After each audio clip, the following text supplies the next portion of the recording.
Hey everybody, just a quick video I wanted to put out on my channel. Um, First off, I'd like to give a shout out to San Joaquin Valley Transparency, and there's a few other channels. I'll provide the links in the description. Thank you so much for your help and your promotion of my channel. I'm 49 subscribers away from 1,000, and once I hit 1,000 subs, I can go live. So y'all show some support and give me a hand here. All right, I want to start off with PC 148G. PC 148G says, verbatim, the fact that a person takes a photograph or makes an audio or video recording of a public officer or peace officer while the officer is in a public place, or the person is taking the photograph or making the recording is in a place he or she has the right to be, does not constitute in and of itself a violation of subdivision A, nor does it constitute reasonable suspicion to detain the person or probable cause to arrest the person. That is PC 148G, California Code. I believe in Arizona it's 3802. I know there's, I would have to look that up and make double sure of that. But look, as First Amendment auditors and cop watchers, we're encountering more and more violence towards us from the police and public servants. If you look at Blind Justice, a veteran that fought for our country to preserve our rights, he was tackled, beat up, and put in the hospital because he was doing a constitutionally protected activity, and because somebody's feelings got hurt, they beat him up, put him in cuffs, and ended up putting him in the hospital because of injuries. The Batusi, he was detained and arrested for filming in a public place. Johnny 5-0, he was filming in a public place legally and lawfully according to the Constitution and PC 148G, and he was arrested for it. Now, I've had some pretty epic encounters with the police around here. You all have seen my videos, a couple that I've put out in the past few weeks. Pretty intense encounters. Now, I've had a few people tell me that I curse a lot and I should slow down on the cursing. I mean, I get that, but the cursing comes out of sheer frustration that these police officers, our public servants, are violating their oaths, their own policies, and the law when they treat us this way.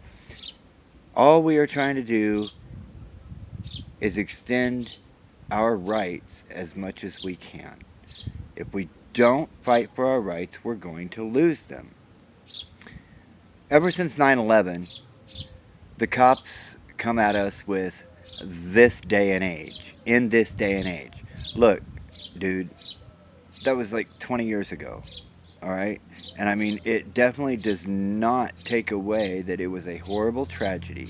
But in this day and age, we are fighting for our rights. Ever since 9/11, you've seen the constant militarization of police. That directly stems from fear. The fear of the public rising up and asserting their rights. There's a lot of Second Amendment activists. Look at Almost Park with the auditors with the open carry. Almost Park police in Texas have just completely and utterly failed.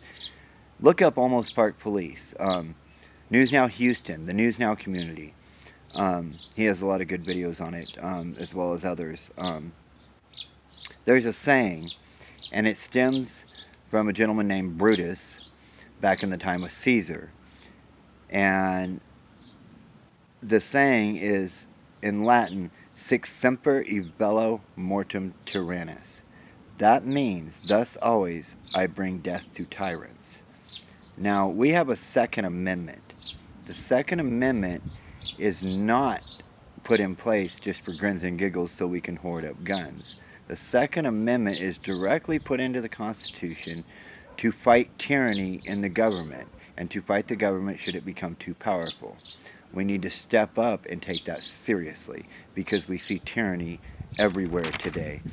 Um, what's our next step? What's our next step? We're asserting our First Amendment rights, the freedom of speech, the freedom of press. A lot of times we're asked if we have credentials as press. Look, nowhere in the U.S. does anybody or any state agency issue press credentials. It's a private thing, and you do not need press credentials to go out and film your public servants from a public place. The next step is obviously the Second Amendment. There's a lot of case law supporting public photography. Glick v. Cuniff in 2007 from the First District Court. There is Fordyce versus Seattle from the Ninth District Court, which covers all of us on the West Coast, Idaho, down to California. That's the Ninth Circuit, and that supports the right to photograph and film in public. This has also been adopted throughout the U.S. with the First District Court, 7th District Court, 9th District Court, 11th District Court. They've all upheld the right to public photography and filming our public servants in the course of their duties, so long as you are in a public place. Now, you're going to see signs in public places that says absolutely no photography or filming. That directly goes against the Constitution. I'll get into that later or in another video. Frederick Douglass in 1860 said, "To suppress free speech is a double wrong. It violates the rights of the hearer as well as those of the speaker." That's Frederick Douglass in 1860. The freedom of the press was adopted December 15th, 1791. So the freedom of the press has been around for a long, long time. Now, when you're out in public areas filming the police and public servants in the course of their duty, you cannot interfere with the police. And there's a thin line there with interfering with police. Now, a lot of people have said that the Supreme Court and courts have ruled certain distances. Look, there's no ruling that gives any certain distance that you have to be from the police. It's actually, unfortunately, at their discretion. I usually stand between 10 to 20 feet away from a scene, unless I think I can get closer. But like 10 to 20 feet is good.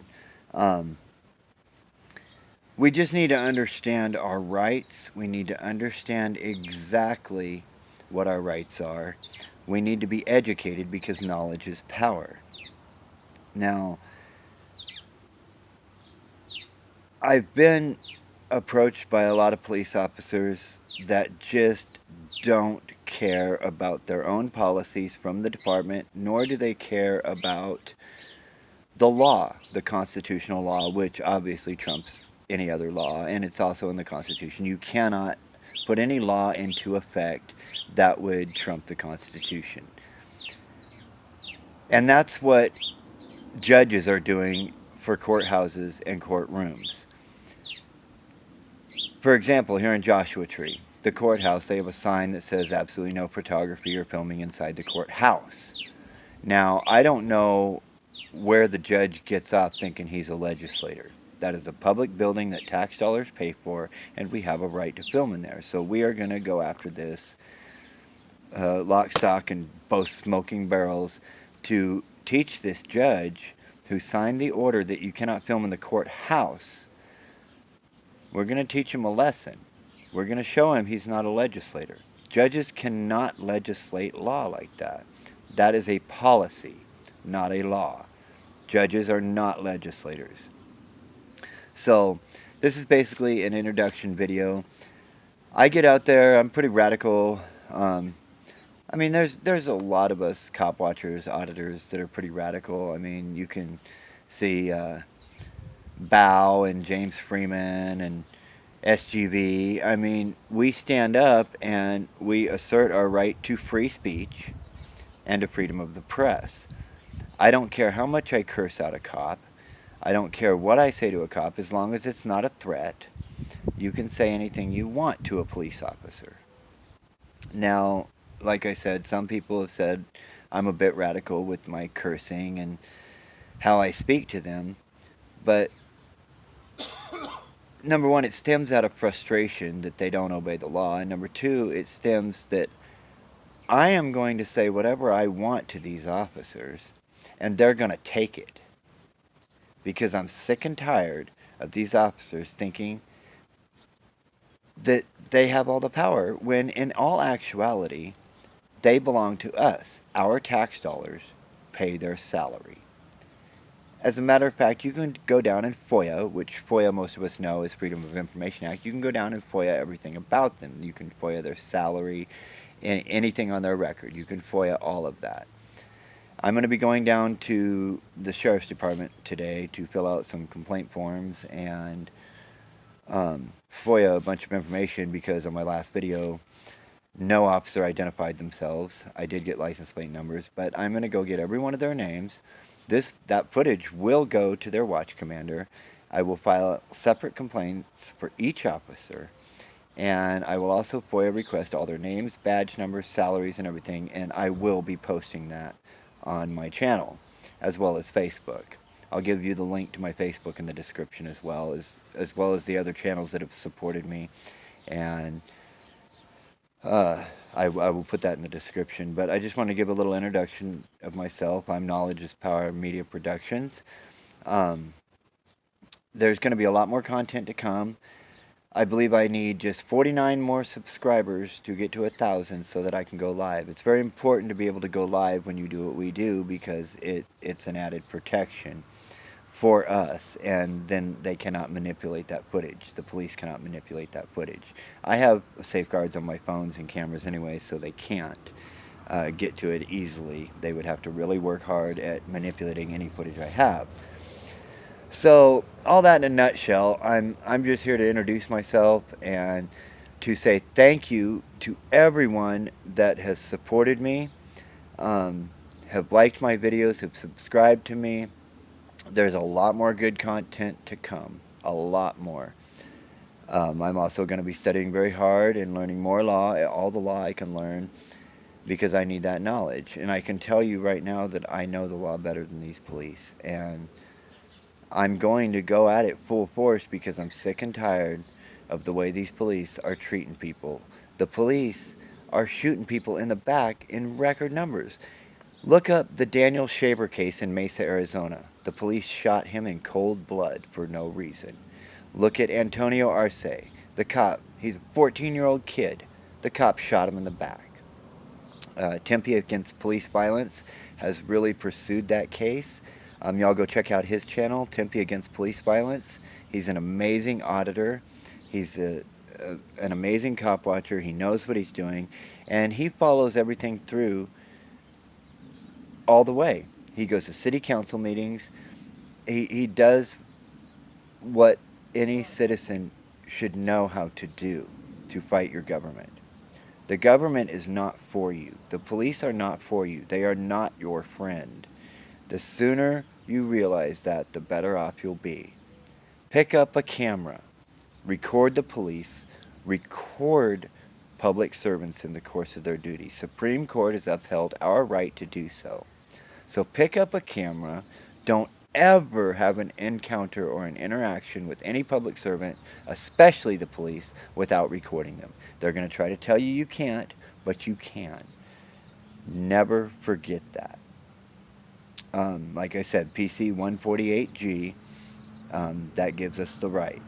So that was just a few things I wanted to talk about, and again, a massive thank you to everyone who has supported me. Thank you for the comments, the likes, the subscription to my channel. I appreciate you all very, very much.